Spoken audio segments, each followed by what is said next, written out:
ဒီနေ့ပွဲစဉ်မှာလီဗာပူးအသင်းရဲ့ပြသသွားတဲ့ခြေစွမ်းတော့ဘလို့မှအကောင်းမြင်စရာမရှိတဲ့အနေအထားတစ်ခု။အာနီစလော့တော့ပြသလို့ရှိရင်ပွဲအတွင်းမှာကစားခဲ့တဲ့ကစားသမားတွေကတော့အပြစ်ပြောစရာလေးတော်တော်လေးများတယ်။ Bomas တော့ခွန်လာတီတော့နှစ်ယောက်စလုံးကဒီနေ့ပွဲစဉ်ခြေစွမ်းတော့တကယ်လက်ဖြားထားလောက်အောင်ညံပြင်းနေတယ်လို့ကျွန်တော်တို့ပြောလို့ရမယ်ပေါ့နော်။ အားလုံးပဲမင်္ဂလာပါအန်ဒါဘာမစ်ဆွဲရဲ့ Facebook နဲ့ YouTube Channel ကနေပြန်ပြီးတော့ကြိုဆိုပါရစေကျွန်တော်တို့ကတော့အန်ဒါဘာကျွန်တော်လီဗာပူးအသင်းရဆိုလို့ရှိရင်ချန်ပီယံလိ16သင်းအဆင့်ပထမအကြော့ပွဲစဉ်နေနဲ့ဒေါ်လာတာဆာရီအသင်းတို့တို့ရဲ့အိမ်ကွင်းဒါထူရတီမီမှာတွားရောက်ရှင်မြန်ကစားခဲ့ရတာဖြစ်တယ်ဒီနှစ်သိန်းလားဆိုလို့ရှိရင်ဒါဒီယာတီအုပ်စုဆင့်ပေါ့နော်ချန်ပီယံလိအုပ်စုဆင့်ပွဲစဉ်မှာလည်းတွေ့ခဲ့တယ်တွေ့ခဲ့တုန်းကဆိုလို့ရှိရင်လည်းဒါဒေါ်လာတာဆာရီအသင်းဒါဗီတာအိုစီမန်ရဲ့ပန်နယ်တီသွင်းလို့တို့နဲ့1-0ဆိုတဲ့ရလန်နဲ့အနိုင်ရတယ်ဒီနေ့ပွဲစဉ်မှာလည်းဒါပွဲပြီးဆုံးချိန်မှာဆိုလို့ရှိရင်တူညီတော့ရလက်ဖြစ်တဲ့ဒါ1-0ဆိုတဲ့ရလက်နဲ့ပဲကျွန်တော်တို့ထပ်ပြီးတော့ရှုံးနေကြရတော့မြင်တွေ့ကြရတယ်ပေါ့နော်ခြေစွမ်းတွေကိုဖယ်ပြီးတော့ဒါလက်တွေ့ကြကြစဉ်းစားလိုက်မယ်ဆိုလို့ရှိရင်တော့ဒီပွဲစဉ်က1-0နဲ့ရှုံးနေတယ်အဝေးကွင်းမှာလည်းဖြစ်နေတယ်ဆိုတဲ့အတွက်ကျွန်တော်တို့မျှော်လင့်ချက်တွေလည်းအများကြီးကျန်တယ်ဒုတိယအကြော့မှာဘာမှမဆိုဖြစ်သွားနိုင်တယ်အထူးသဖြင့်ဒါပြိုင်ဘက်ရဲ့ခြေစွမ်းကြောင့်မို့လို့လီဗာပူးအသင်းရဲ့အိမ်ကွင်းအန်ဖီမှာပြန်တစားရမယ်ဒုတိယအကြော့ပွဲစဉ်ဆိုလို့ရှိရင်လီဗာပူးအသင်းအတွက်မျှော်လင့်စရာတွေအများကြီးရှိနေသေးတယ်ဆိုပေမဲ့ဒီနေ့ပွဲစဉ်မှာလီဗာပူးအသင်းရဲ့ပြသသွားတဲ့ခြေစွမ်းတော့ကျွန်တော်တို့ဘလို့မှအကောင်းမြင်စရာမရှိတဲ့အနေအထားတစ်ခုတော့ကျွန်တော်မြင်တွေ့ခဲ့ရလို့ပဲပုံမှန်လင်းလင်းပဲကျွန်တော်ပြောချင်တယ်ပေါ့နော်ပုံမှန်ဆိုလို့ရှိရင်ကျွန်တော်ရဲ့ channel ကိုကြည့်နေတဲ့လူတွေအားလုံးလည်းသိမှာပါကျွန်တော်တို့ဒါ Arne Slot ဘက်ကနေအများတန်းအကာအကွယ်ပေးပြီးပြောလို့ပြောထားရှိတယ်ဒါကလည်းကျွန်တော်တယောက်တည်းရဲ့ခံယူချက်အရဆိုလို့ရှိရင်ဒီ slot ရဲ့ credits အများဆုံးတော့ဗောနော်60% 70% လောက်တော့သူ့ရဲ့ tactical ပိုင်းဆိုင်ရာထပ်စားလို့ရှိရင်တခြား personal အစွဲတွေကြောင့်သူတော့ပို့ပြီးတော့လိုအပ်တာထပ်ပို့ပြီးဝေဖန်ခံရတဲ့နီးပြတယောက်လို့ကျွန်တော်တို့ဒီထင်ထားတဲ့တွေးထားတယ်ပေါ့နော်ခံယူထားတဲ့အတွက်ဒါအာနီစလော့နဲ့ပတ်သက်လို့ရှိရင်ဒါ10တောက်မှာ9တောက်လောက်လို့ကျွန်တော်အမြဲတမ်းသူ့ဘက်ကနေအကာအကွယ်ပေးပြီးတော့ပြောထားရှိတယ်ဒါပေမဲ့ဒီနေ့ပွဲစဉ်မှာတော့သူရောပြီးသားလို့ရှိရင်သူ့လိုပြောရမယ့်အကြောင်းရင်းတွေဒါဒုတိယပိုင်းပွဲပြီးတန်ဒီမှာဆိုလို့ရှိရင်လူစားလဲမှုလှုပ်တဲ့ဟာတွေတော့မလှုပ်ဖဲနဲ့သူ့ရဲ့အတွေးတစ်ခုပေါ့နော်ဒါကိုကျွန်တော်မြင်ခဲ့တဲ့အတွေးတစ်ခုကြောင့်သဘောမကျဘူးအဲ့ဒါနဲ့ပတ်သက်ပြီးလဲသူ့လိုပြောချင်တယ်နောက်တစ်ဖက်ကဆိုလို့ရှိရင်ဘာပြောချင်လဲဆိုလို့ရှိရင်ဒါဒီနေ့ပွဲစဉ်မှာတော့ဒါအာနီစလော့တော့ပြသလို့ရှိရင်ပွဲအတွင်းမှာကစားခဲ့တဲ့ကစားသမားတွေကတော့အားလုံးရဲ့ဒီနေ့ပွဲစဉ်အပြစ်ပြောစရာလေးတော်တော်လေးများတယ်လို့ကျွန်တော်တို့မြင်တယ်ဒီနေ့ပွဲစဉ်မှာဆိုလို့ရှိရင်ဒါပွဲထွက်လာတဲ့ပွဲထွက်17ရောက်လူစင်းရင်ကဒီ on paper မှာကြည့်လိုက်မယ်ဆိုလို့ရှိရင်ဒါတော်တော်လေးကောင်းမွန်တဲ့17ရောက်လို့ကျွန်တော်ပြောလို့ရတယ်ဒီရိုသမားနေရာမှာဆိုလို့ရှိရင်ဒါအလက်ဆန်ကမပါဝင်နိုင်တဲ့အတွက်မာမာတာဖစ်လေးပါလာတယ်သူကလည်းပွဲထွက်ခွင့်ရတဲ့နေရာမှာဆိုလို့ရှိရင်အကောင်းဆုံးလက်စွမ်းပြသွားတယ်လို့ကျွန်တော်သုံးသပ်လို့ရမယ်ပေါ့နော်ဟိုပေးလိုက်ရတဲ့တကိုးကလည်းသူ့အနေနဲ့ဘာမှကာကွယ်နိုင်မယ့်အနေထားမရှိဘူးအဲ့ဒီတကိုးကလို့ရင်ဂျန်တဲ့အနေထားမှာဆိုလို့ရှိရင်တပွဲလုံးတိုက်နိုင်ရအကောင်းဆုံးလက်စွမ်းပြသွားတဲ့တစားသမားလို့ပြောလို့ရတယ်နောက်တက်မှာဆိုလို့ရှိရင် Van Dijk, Konaté, Gomez နဲ့ Cartes ဒီတစားသမား4ယောက်မှာဆိုလို့ရှိရင် Van Dijk ကလွဲပြီးတော့ကျန်တဲ့တစားသမား3ယောက်စလုံးရဲ့ခြေစွမ်းတော့တော်တော်လေးမေရုံထုတ်ချင်စရာကောင်းတဲ့အနေအထားတစ်ခုမှရှိတယ်အထူးသဖြင့်ဒါညာချမ်းထန်စင်မှာဒါစားတဲ့တစားသမား2ယောက်ဖြစ်တဲ့ Gomez တော့ Konaté တော့2ယောက်စလုံးကဒီနေ့ပွဲစဉ်ခြေစွမ်းတော့တကယ်လက်ဖြားထားလောက်အောင်ညံပြင်းနေတယ်လို့ကျွန်တော်တို့ပြောလို့ရမယ်ပေါ့နော်တဦးချင်းအမားတွေ Gomez ဆိုလို့ရှိရင်ဂါလာတာဆာရီအသင်းရဲ့ဒါဘယ်တောင်မှန်တစားသမားဖြစ်တဲ့ Noah Lang ရဲ့ကြော်ဖြတ်မှုတွေတော့တပွဲလုံးအတိုင်းတာရဒါ individual တွေမှာဆိုလို့ရှိရင် jewel တွေမှာအချိန်တိုင်းဒီပါရှုံးနေတဲ့အနေအထားမှာကျွန်တော်မြင်တွေ့ခဲ့ရတယ်ပြီးသားလို့ရှိရင်သူ့ကိုဆိုလို့ရှိရင်အားလုံးကလည်းသိတယ်ဒါ attacking ဘိုင်းမှာသိပြီးတော့အာမကိုရတယ်တစားသမားပုံမှန်အနေထားလောက်မှာရှိတဲ့တစားသမားပေါ့နော် attacking အားတန်တဲ့တစားသမားမဟုတ်ဘဲနဲ့ဒီ balance ဖြစ်တဲ့တစားသမားဒါထို့သဖြင့်ဒါ defense ဘက်တော့နည်းနည်းလေးယာယီတဲ့တစားသမားလို့အားလုံးကသိပြီးသားပဲအဲ့အတွက်ဆိုလို့ရှိရင်ဒီနေ့ပွဲစဉ်မှာသူတို့ကဒါ transferပိုင်းမှာလည်း Noah Lang ရဲ့ချင်းချောင်းမှုတို့တောက်လျှောက်ခံနေရတယ်လို့တိုက်စစ်ပိုင်းသွားတဲ့နေရာမှာဆိုလို့ရှိရင်သူ့ရဲ့အားနည်းချက်ကဒီနေ့ပွဲစဉ်မှာအသင်းအတွက်ပို့ပြီးတော့ကြီးမားတဲ့အားနည်းချက်ဖြစ်စေပြီးထည့်ပြီးတော့ဒီအရှိကသူ့ဘက်ချမ်းမှာတစားနေတဲ့ဒီ Robin Bass ကိုရောဆာလာကိုရောတိုက်စစ်ပိုင်းမှာဆိုလို့ရှိရင်အခက်ခွဲအများကြီးတွေ့စီလေလို့ကျွန်တော်တို့ယုံကြည်တယ်နောက်တစ်ခုက Konaté နေတယ်ဆိုလို့ရှိရင် Victor Osimhen ကိုဘလို့မှမရှင်နိုင်တဲ့အနေအထားပြီးတော့ရှင်ဆာရာကိုဘလို့မှမရှင်နိုင်တဲ့အနေအထားတွေကျွန်တော်တို့တောက်လျှောက်အမြင်တွေ့ကြရတယ်ပေါ့နော် Cartes ကတော့ဒီ Yemas နဲ့ဒီပထမပိုင်းမှာဒီ individual jewel တွေမှာပေါ့နော်ဒါ award ကိုစောစီးစီးအပြထန်လိုက်ရတဲ့အတွက်ဒါမိနစ်60မှာတော့ Robertson နဲ့လူစားလဲတာခံလိုက်ရတယ်လို့ကျွန်တော်တို့ယုံကြည်တယ်နောက်တန်းမှာလည်းတကယ်တမ်းဆိုလို့ရှိရင်ဒီနေ့ပွဲစဉ်မှာပုံမှန်ခြေစွမ်းလောက်ပြသွားနိုင်တဲ့တစားသမားဆိုလို့ဒါ Van Dijk တယောက်လောက်ပဲရှိတယ်ကျန်တဲ့တစားသမားတွေကတော်တော်လေးဒီပုံမှန်ခြေစွမ်းအောက်ထပ်ကိုညံ့ပြင်းနေတယ်ပေါ့နော်ကျွန်တော်ရဲ့အယူဆချက်တစ်ခုဆိုလို့ရှိရင်ထားပါစို့နီးပြတာဘယ်လောက်ပဲဒီ on paper ပဲဖြစ်ဖြစ်ပွဲကြိုဒီ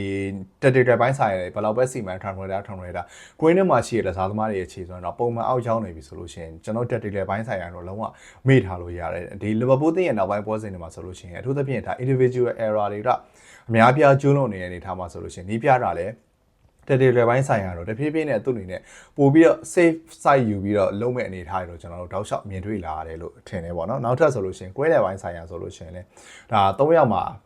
နောက်တန်းနဲ့နီးတူပါပဲဒါ Robin Basta လွယ်လို့ရှိရင်ကျန်တဲ့တစားသမား2ယောက်ကတော်တော်လေးဆိုးရွားတဲ့ခြေစွမ်းတွေလို့ပြသသွားတယ်လို့မြင်တွေ့ရပြောလို့ရတယ်ပေါ့နော်Sober Steiner ဆိုလို့ရှိရင်ဒါသိသိသာသာခြေစွမ်းကပုံမှန်ထက်အောက်ရောက်နေတဲ့အနေထားမှာမြင်တွေ့ရပြီးတော့ဒါ Manchester တော့သူ့ရဲ့တရားသီလုံးတိုင်းတာရဒါရောပျော်ကြုံပျော်ပေါ့နော်အဲ့လိုမျိုးအနေထားမှာပဲသူအနေနဲ့ဒါပွဲကိုကစားသွားတယ်လို့မြင်တွေ့ရတယ်။ဒါတိုက်စစ်ပိုင်းမှာရော transfer ပိုင်းမှာတော့ဘာမှထူးထူးခြားခြားမလို့ပြနိုင်ပဲဘဲနဲ့ပေါ့နော်။တခြားလက်စားသမားတွေတောင်းရင်သူအနေနဲ့နည်းနည်းလိုက်တောင်းတယ်။တခြားလက်စားသမားတွေရုံးကန်နေရလို့ရှင်သူကပါလိုက်ပြီးရုံးကန်ရတယ်။ဒီအစင်လာတော့တရားဒီလုံးတိုက်တာရမြင်တွေ့ရတယ်လို့ဒီ Galatasaray အသင်းနဲ့ပွဲစဉ်မှာဆိုလို့ရှိရင်လည်းတီးသက်တာအဒီအနေထားကို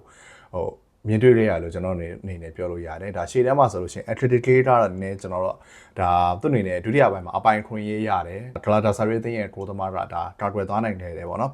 ဒါပေမဲ့လည်းတပွဲလုံးတိုင်းတာရ Athletic ရဲ့ဒါစူးစမ်းအားထုတ်မှုသူ့ရဲ့ effort တွေအကုန်လုံးကဒါဂျင်းနက်စရာကောင်းတဲ့အနေထားလို့ကျွန်တော်တို့မြင်တယ်ဆာလာကတော့ဒီနေ့ပွဲစဉ်မှာတကယ်မှတ်တမ်းစိုးတစ်ခုကိုရသွားတယ်ပြီးတော့ဒါတိုက်စစ်ပိုင်းဆိုင်ရာဘာအတက်မှသူ့အနေနဲ့မရသွားတဲ့အနေထားပေါ့နော်ဒီ goal ကန်သွင်းမှုလည်းမရှိဘူး goal ပေါက်တဲ့မှုလည်းမရှိတဲ့အနေအထားတွေလို့ကျွန်တော်တို့ဒါဒီနေ့ပွဲစဉ်မှာဆာလာတို့မြင်တွေ့လိုက်ရပြီးတော့မိနစ်60မှာပဲညာနောက်ထပ်လူကစားသမားဖြစ်တဲ့ဒါ frame found နဲ့လူစားလဲထန်လိုက်ရတဲ့အနေအထားမှာရှိတယ်ပေါ့နော် first လည်းဒါဒန်ယာကနေပြန်လဲတက်တာလာပြီးဒါဒုတိယမြောက်ပြန်ပြီးတော့ပွဲထခွင့်ရတဲ့အနေအထားဒါအရှိတာဆိုလို့ရှိရင် wolf အသင်းနဲ့ပွဲစဉ်မှာဒါလူစားလဲပြီးလူစားဝင်တစားခွင့်ရတယ်ဒီနေ့ပွဲစဉ်မှာဒါ fitness start ထိုးတွေပြန်ပြီးတော့ပြေဝမရသေးတဲ့အနေအထားပေါ့နော်ဒါပေမဲ့လည်းဒီအနေအထားတွေကြောင့်မို့လို့သူ့ကိုတခြားတစားသမားတွေခြေစွမ်းအောက်ရောက်နေရတဲ့စားလို့ရှိရင်ကျွန်တော်တို့နည်းနည်းလေးပေါ့ရော့ပြီးမြင်ပေးနိုင်ပေမဲ့သူ့ကိုမျှော်မှန်းထားတဲ့ကျွန်တော်တို့ရဲ့ expectation နဲ့ပြန်ပြီးတော့ချိန်လိုက်တဲ့အနေအထားမှာဆိုလို့ရှိရင်တော့ Vasta ဒီလိုခြေစွမ်းမျိုးဒီလိုအနေအထားမျိုးမှာရှိမနေသေးဘူးဆိုတာတော့ကျွန်တော်တို့သုံးသပ်မိတယ်ပေါ့နော် Vasta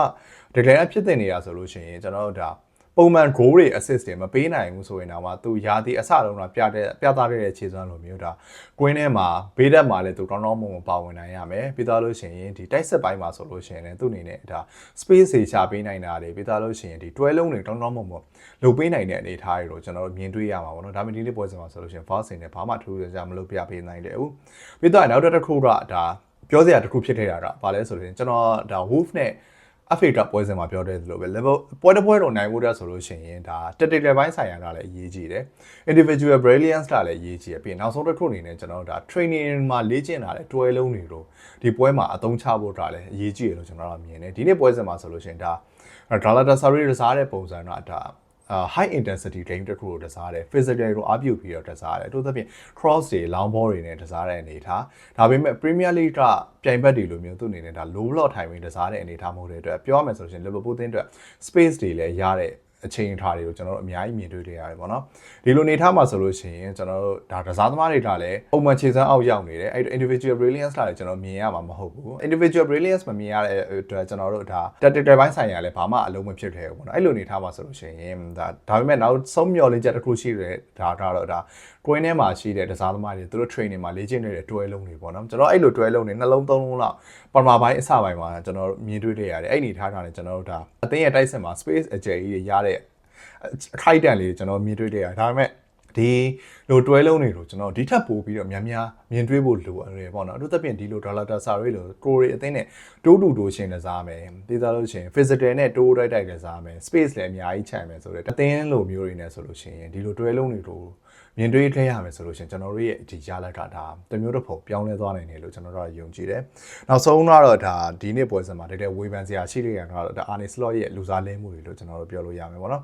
Arne Slot အနေနဲ့ဆိုလို့ရှိရင်ဒီနေ့ပွဲစဉ်မှာဒါကျွန်တော်တို့လူစားလဲမှုအနေနဲ့ဆိုလို့ရှိရင်ဆာလာရဲ့နေရာမှာ frame bound ထည့်တယ် Robertson ရဲ့နေရာမှာ Aside Tartas ရဲ့နေရာမှာ Robo ထည့်တယ်ပြီးသားလို့ရှိရင် Vaz ရဲ့နေရာမှာ Double တို့ထည့်တယ်ဒီအနေထားတွေကျွန်တော်တို့ဘာမှသိပြီးတော့အပြည့်ပြောစရာမရှိဘူးလူစားလဲမှုတွေကဒါမမှန်ကန်နေဘူးဆိုရင်တော့မှဒါ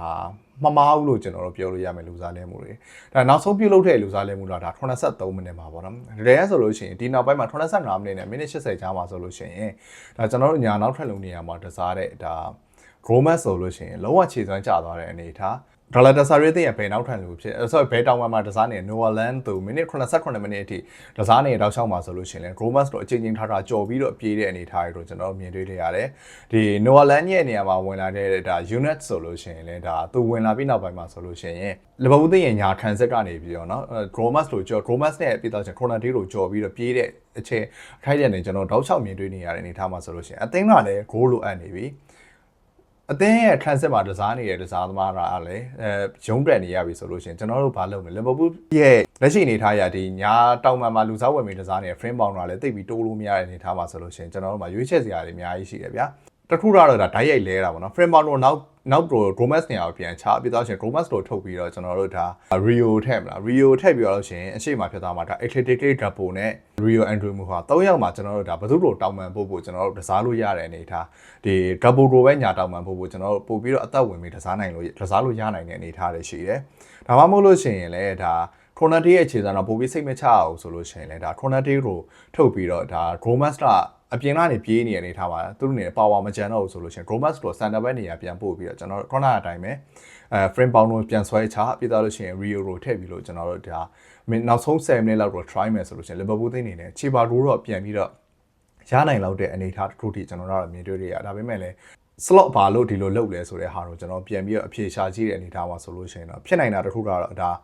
1 day ဆိုတဲ့ရလက်ပြီးတော့လို့ရှိရင်အဝေးကွင်းမှာကစားနေရတယ်ဖြစ်ချင်တာကတော့2 day မဖြစ်သွားဘူးလို့ပို့ပြီးတော့အားထုတ်ထဲတဲ့အနေအထားထုတ်လို့ပဲကျွန်တော်တို့ကတော့ယုံကြည်တယ်ပေါ့နော်ပြီးတော့အိမ်ကွင်းမှာပြန်ပြီးတော့အနိုင်ရအောင်ကစားမယ်ဆိုတဲ့အနေအထားဒါတော့နည်းနည်းလေး risk ကြီးရထက်စားလို့ရှိရင်လက်ရှိအနေထားရတော့ကစားသွားတဲ့ပုံစံတွေရောအနေအထားတွေရောခံယူချက်တွေ draw ကြောင်းမို့လို့ပြီးတော့လို့ရှိရင်နောက်ထပ် Liverpool သိနေတယ်လက်ရှိအနေထားရ goal ရနိုင်တဲ့အနေအထားတစ်ခုမှာရအောင်မ try နေတဲ့အနေအထားတွေကြောင့်မို့လို့ကျွန်တော်အနေနဲ့တော့ဒီဆုံးမဲ့ချက်ပေါ်မှာတော်တော်လေးမေရိုးထုတ်ချင်တယ်ပေါ့နော်ဒီလေလို့ဒါ Liverpool သိနေတယ်နောက်တစ်ဆင့်တော့မတက်ရောက်နိုင်တဲ့ဘူးဆိုလို့ရှိရင်တော့ဒါနေပြအာနေ slot ပေါ်မှာတာဝန်အပြည့်အဝရှိရလို့ပဲကျွန်တော်တို့ပြောချင်တယ်ဘယ်လိုဖြစ်ပါဒီနေ့ပွဲစဉ်ကဒါလောကချိန်နဲ့ဆရာတစမ်းမှမရှိတဲ့ပွဲစဉ်တစ်ပွဲပုံအားဖြင့်အကောင်းပဲပြောနေတယ်ကျွန်တော်တို့လူမျိုးတောင်ဒီနေ့ပွဲစဉ်ဘလို့မှအကောင်းမြင်စရာတကွာမှမရှိတဲ့ပွဲစဉ်တစ်ပွဲလို့ပဲကျွန်တော်တို့ယုံကြည်တယ်ရလက်ပိုင်းရဆိုလို့ရှိရင်တော့ one in ဆိုတဲ့ရလက်က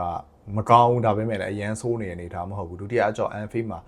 ဒီ one in ဆိုတဲ့ရလက်ကိုခြေဖြတ်နိုင်ဖို့အတွက်ဒါဘာမှမဆိုဖြစ်သွားနိုင်တယ်အဓိကအားသာတဲ့တစ်ခုကတော့ဒါအရင်လို Champions League မှာအဝေးကိုစီးမြင်မရှိတော့တဲ့ဟာကဒါ Liverpool တင်းတော့အားသာချက်တစ်ခုဖြစ်လာမယ်လို့ကျွန်တော်တို့ယုံကြည်ပါတယ်ဒါတော့ကျွန်တော်ရဲ့ဒါ Dallas Surrey တင်းနဲ့ Liverpool တင်းတို့ရဲ့ပွဲပြီးသုံးသက်ချက်ပဲဖြစ်ပါတယ်ဒီဗီဒီယိုလေးတို့အဆုံးထိကြည့်ပြီးတော့အားလုံးကိုကျေးဇူးတင်ပါတယ်ကျွန်တော်တို့နောက်ဗီဒီယိုမှာပြန်တွေ့ပါမယ်နော်